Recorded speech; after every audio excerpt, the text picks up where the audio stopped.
In this video, I'll be sharing my top 6 action photography tips for run and gun photographers to capture better photos. Let's hop right into this video. So action photography is really just capturing anything that moves, whether that's planes, boats, sports, cars, anything that's really out of your control. Now, you may think that action photography can be summed up by just cranking up your shutter speed to 4,000 and calling it a day, but there's a lot more to it than that, and we're gonna cover it in this video. So let's dive into my 6 action photography tips, and don't forget to watch the entire video because I have 2 very important techniques at the end that I use for all of my run and gun action shoots. Tip number 1 is to anticipate the action, and anticipation comes with a lot of time and a lot of practice, and it's not something you're gonna get overnight. Now, with anticipation, it's kind of a gut feeling of what's gonna happen next, but it's also intuitive and kind of just paying attention to the scene. You know that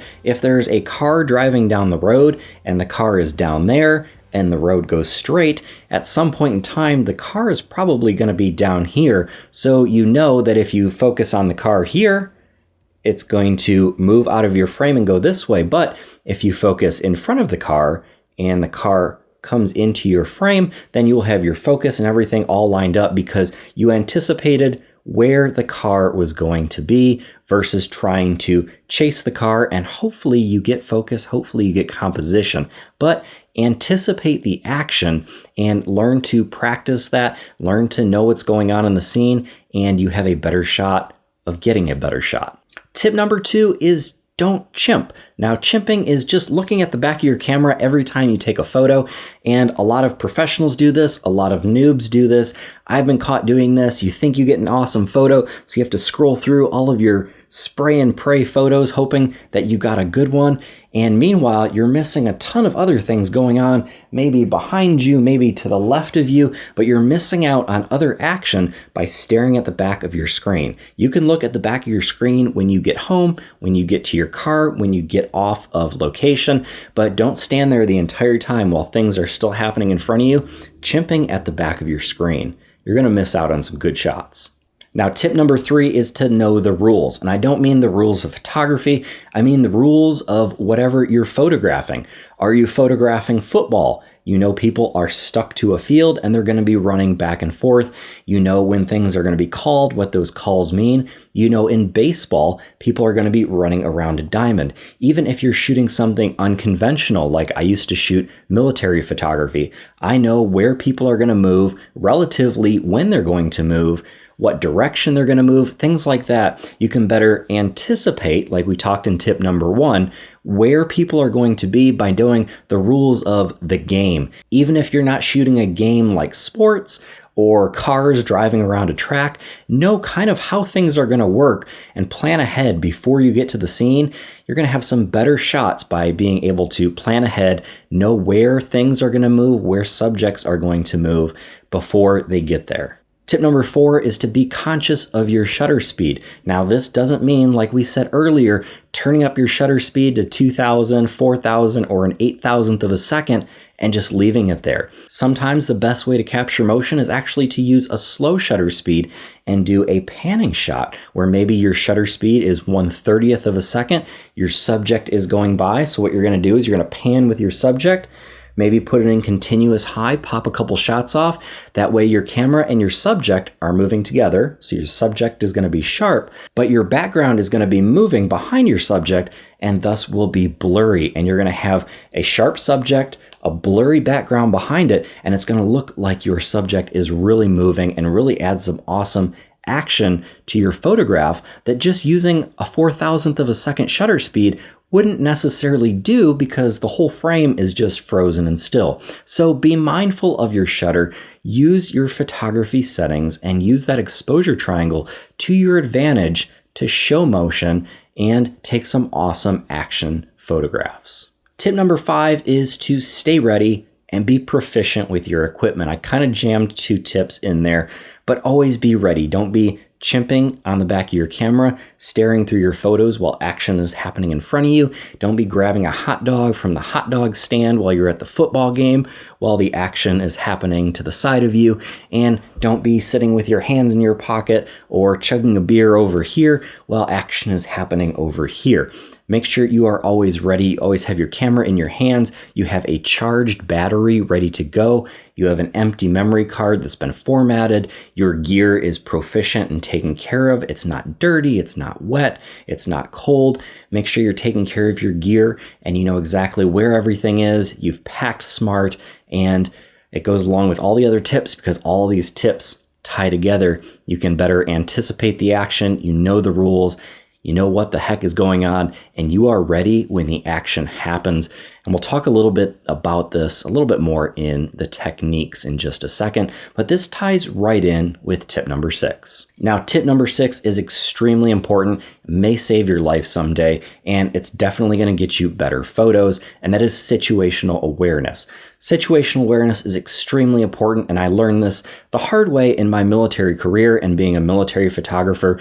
You have to know what's going on around you, and this also goes with that anticipation and knowing the rules of the game. Now, this may save your life someday if you're perhaps a military photographer photographing things that are dangerous. Definitely saved my life by being aware of what's happening way down here, even though I'm way down there. Know which way things are moving. Pay attention to equipment around you. If you have forklifts moving around behind you, you got to pay attention to that. Just be aware of your surroundings. Just like you don't want to be chimping and missing the action, you don't always want to have your eye in the viewfinder and be tunnel visioned ahead of you. You could be missing something that's very important over this way, whether that is a NASCAR coming towards you, whether that is a jet coming towards you, or whether that is just action happening in this or that direction. Always be very aware of your surroundings, be listening to things that are happening, listening to people maybe telling you to move or to duck, or perhaps someone else around you just sees something cool, they point to it, and if you're not locked in and tunnel visioned ahead of you, you can react to whatever is happening and get that photo or potentially get out of the way. So I have a couple bonus techniques for you guys, and these are some kind of frames of mind that I want you to be in when you're photographing, and this is what I promised you guys earlier, and we're going to break these techniques down into 2 frames of mind or 2 types of thought. Now, these 2 types of thought or theories when it comes to run and gun action photography are shoot and move or sit and wait, and there are pros and cons to each. So let's dive into those, and just remember all of the tips we just talked about apply to both of these theories. Now, the first theory or practice is shoot and move. I had to do a lot of this when I was a military photographer, and that means actually getting up, packing your bags, and chasing the action wherever it may go. And you will absolutely just be spraying and praying sometimes and just hoping you get a shot, hoping there's this serendipitous moment where light meets composition, meets your subject, and you're just there ready to capture it. Now, there are some pros and cons. The pros being that you're going to be right there as your subject moves, as there is action, as you're following my long list of tips that I just gave you by anticipating the action, being ready, being situationally aware, knowing the rules of the game, you're going to be right there ready with your camera. For example, if it's a football game, this means running back and forth up and down the field, chasing that ball and shooting and moving. Now, the cons to this, you may end up with some blurry shots because you're on the move. Another con is you're going to be chasing the light, you're going to be chasing compositions, you're going to be chasing your subject. You may end up with a lot of dud shots. You may end up spraying and praying to get that shot, and you may end up with a lot of things that are out of focus. So let's talk about the other action photography theory, which is sit and wait. So if you decide to sit and wait, what you can do is you can take your camera, put it on a tripod, set that tripod down, find amazing light that's just falling from the sky, find an amazing composition and a spot where you know your subject is going to run through that frame, and you just have the perfect photo ready to snap as soon as your subject gets there.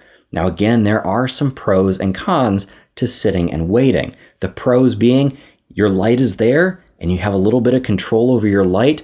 You have full control over your composition because you got to sit there and frame everything up perfectly. But there are some cons, and there are some important things. While you're sitting and waiting, you may be missing other action that's going on around you while you're tied down to a tripod.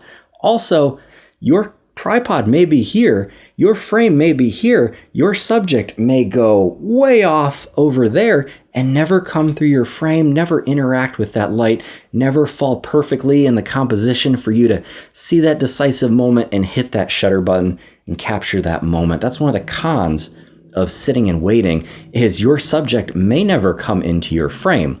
But remember all the 6 tips we just talked about. If you're anticipating, if you're knowing the rules, if you're situationally aware and you're prepared, you may have that camera lined up perfectly at home plate behind a baseball game. You may have the camera lined up perfectly behind the goal at a football game, or perfectly in the sky as a jet passes, and you know exactly that this jet is going to pass in front of the sun and I'm going to be ready for it. But again, pros and cons of each of these theories, and pick a little bit of each. Use a little bit of shoot and move. Use a little bit of sit and wait. Use that combination of those 2 theories. Practice both of those, and you're going to get some awesome action shots. So remember all of those 6 tips, and those are going to be able to complement each one of these theories. And again, try both. So I hope you guys learned something in this video. These are techniques that I use all the time on just about every run and gun action photography shoot that I do. So I promise you guys they're going to come in handy and you're going to get some awesome shots. So get out there, go practice, go shoot, and be sure if you like this video, hit that thumbs up button, subscribe down below, ask me any questions you want down in the comments. I try my best to reply to every comment. So until next time, get out and go shoot.